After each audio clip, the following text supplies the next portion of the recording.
এক সময়ের কথা, বাঁকুড়া জেলার এক প্রত্যন্ত গ্রামের পাশে ছিল এক ঘন বন। সেই বনের মধ্যেই ছিল এক পুরনো, পরিত্যক্ত কূপ। গ্রামের লোকেরা বলত, সন্ধ্যার পর ওই কূপের ধারে কাছে যাস না, ওখানে জিন বাস করে। কেউই সাহস করত না সেই জায়গায় পা রাখতে।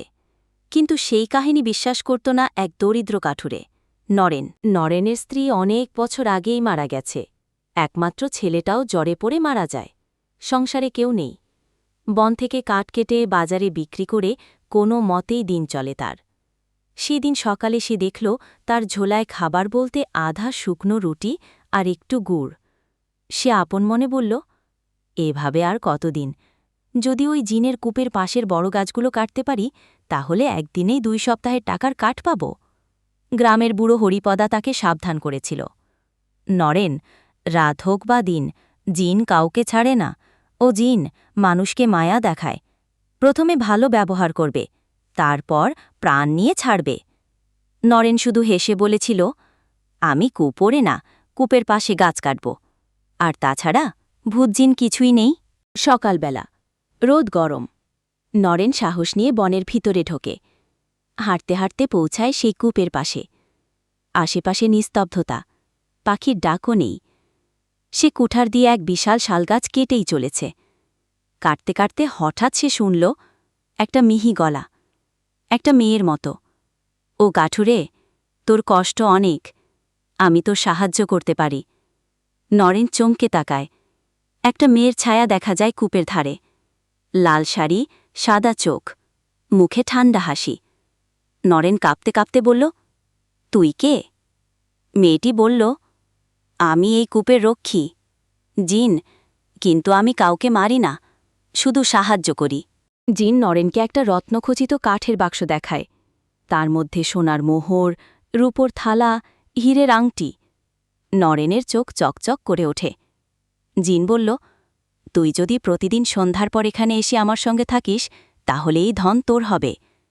নরেন দ্বিধায় পড়ে, কিন্তু দারিদ্র তাকে ঠেলে দেয় লোভের দিকে।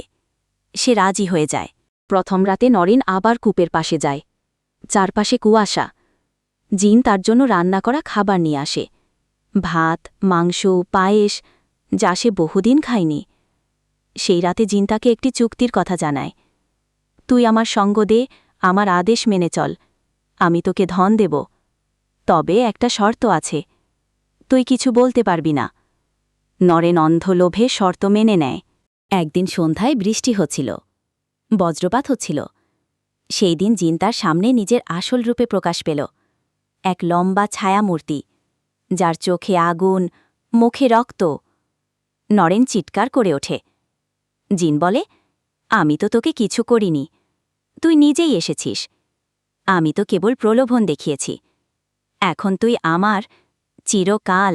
একদিন সন্ধ্যায় বৃষ্টি হচ্ছিল, বজ্রপাত হচ্ছিল। সেই দিন জিন তার সামনে নিজের আসল রূপে প্রকাশ পেল, এক লম্বা ছায়ামূর্তি, যার চোখে আগুন, মুখে রক্ত।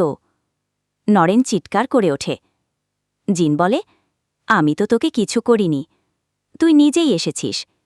আমি তো কেবল প্রলোভন দেখিয়েছি। এখন তুই আমার, চিরকাল। নরেন আতঙ্কে পিছু হটে। সে বুঝে যায় সেই সহায়তা ছিল এক ফাঁদ। সে কৃপায় চিৎকার করে ওঠে, দয়া করো, আমাকে ছেড়ে দাও।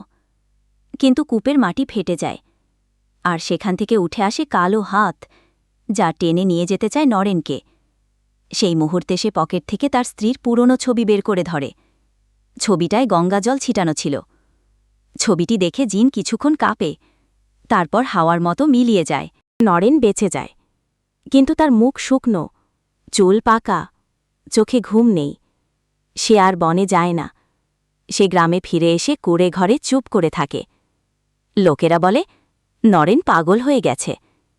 কিন্তু মাঝে মাঝে সন্ধ্যাবেলায় কেউ কেউ কূপের দিক থেকে এক ফিসফিসানি শুনতে পায়, তুই পালাতে পারলি নরেন, আমি এখনও তোর ছায়ার মাঝে আছি। জিন সবসময় মানুষের ভয়কে ব্যবহার করে, কখনো সহানুভূতির ছদ্মবেশে, কখনো চাওয়া পাওয়ার মোহে। কিন্তু যে নিজের লোভকে জয় করতে পারে, সেই সত্যিকারের মুক্ত।